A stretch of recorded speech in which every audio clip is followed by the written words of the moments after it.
ستیانہ بنگلہ سے خبر شامل کرتے ہیں۔ ہمارے بیورو چیف تحسین حیدر کی رپورٹ کے مطابق ستیانہ بنگلہ پریس کلب کے اجلاس ہوا۔ زیر سرپرستی میاں مختار احمد، زیر صدارت رشید طاہر اور خالد محمود بٹ، جنرل سیکرٹری نے اجلاس کا آغاز باقاعدہ تلاوت قرآن پاک سے کروایا۔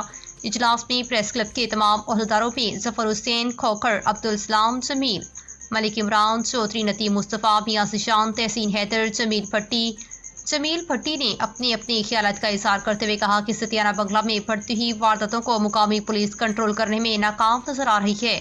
عوام کے لیے گھروں سے نکلنا دشواریوں کا سامنا ہے اور عوام کو شدید مشکلات کا سامنا ہے، اور مزید کہا کہ ستیانہ میں ناجائز تجاوزات کی انتہا ہو چکی ہے۔ دکانداروں نے اپنی دکانوں کے سامنے فروٹ، پکوڑے، سموسوں کی ریڑیاں سجائی ہوئی ہیں اور شہریوں کا گزرنا مشکل ہے۔ ستیانہ بنگلہ میں ٹریفک کا نظام درہم برہم ہو چکا ہے۔ اسکول ٹائم کے وقت ٹریفک کی لائن لگ جاتی ہے اور قانون نافذ کرنے والے ادارے خاموشی سے تماشا دیکھ رہے ہیں۔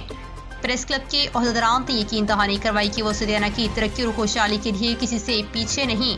وہ پازیٹیو صحافت کے ذریعے ستیانہ کے مسائل کو اجاگر کرنے میں کوئی کسر نہیں چھوڑیں گے اور اعلی حکام تک مسائل سے آگاہ کریں گے۔ ستیانہ بنگلہ میں دیہی مرکز بند پڑا ہے۔ محنت کش اور کسانوں کو اپنے مسائل کے لیے جڑاوالا جانا پڑتا ہے۔ اس سے پہلے ستیانہ بنگلہ میں 2 دن کے لیے نائب تحصیلدار اور اس کا عملہ عوام کی سہولت کے لیے موجود رہتا تھا، لیکن بدقسمتی سے یہ دیہی مرکز بند پڑا ہے۔ ستیانہ بنگلہ کے کسانوں نے مطالبہ کیا کہ اس دیہی مرکز کو جلد سے جلد کھولا جائے۔ ستیانہ بنگلہ میں مہنگائی عروج پر ہے۔